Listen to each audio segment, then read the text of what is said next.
Hey, what's up, guys? Little man with a big opinion here. And today's video is going to be short, sweet, and to the point. Uh, I will include a link to a news article talking about what I'm talking about in today's video, but it involves Virginia and I-95.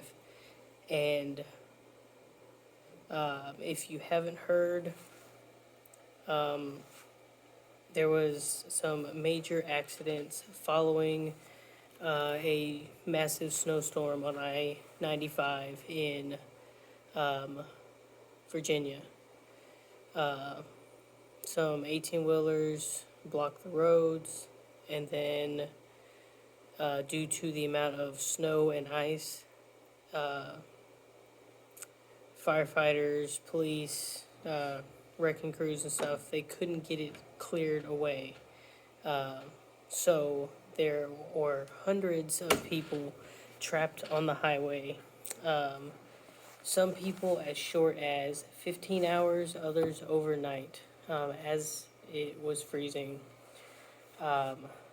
Cars ran out of gas as people tried to stay warm. There were reports of people being hungry, people having children with them, people having family members with medical issues. And it's one of those things of this is why we prep. I don't believe, I always say with my car at least, as soon as it hits half a tank, I'm filling it back up. But for the length of time that you were sitting stuck on the highway in this situation, I don't think even having just filled up your gas tank, you'd have been able to stay warm that way. What could have mitigated a lot of the pain and suffering that these people went through was having a get home bag in their car. I've done a video in the past about what you should put inside of this bag.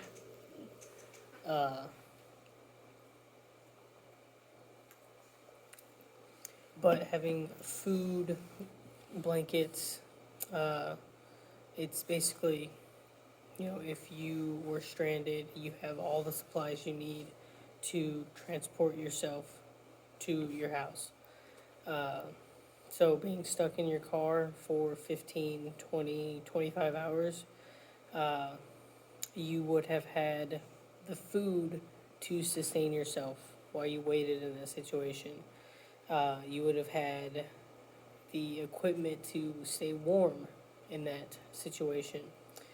And then, if you felt like you had to abandon your vehicle, at least you'd have the gear to get yourself out of the situation. But for most of these people, including, I think his name's Tim Kaine, who's, the senator, he got stuck in this pileup. And the governor went back and forth between debating on if they were going to activate the National Guard or not. If you were not prepared for that situation, or if you weren't prepared with a generalized kit, then this is a wake-up call for you. Because as far as my knowledge stands, the National Guard was not called in. So if you were someone waiting for help, then you had to wait until your police and firefighters could deal with the situation. And most preppers would probably agree they're not the kind of people that want other people to take care of them. Even if the situation was terrible, you feel a lot better, sticking up for yourself. You're the one worried about yourself. If you had to sit there and wait for someone else, then your car probably ran out of gas. You probably got cold. You probably went hungry for the first time in a while. Uh, you got a very brief glimpse of what it was like in Texas this time last year. And hopefully, it is something that inspires you to go home, build a kit, um, rehearse and practice using the gear within that kit. So, if, no, not if, when something like this happens again, because it will inevitably happen again, uh, the next time it happens, you're not going to be sitting there waiting for someone else to come rescue you. Your life, your family's security is not based off of how quick and efficient other people are. It's based off of when you start acting.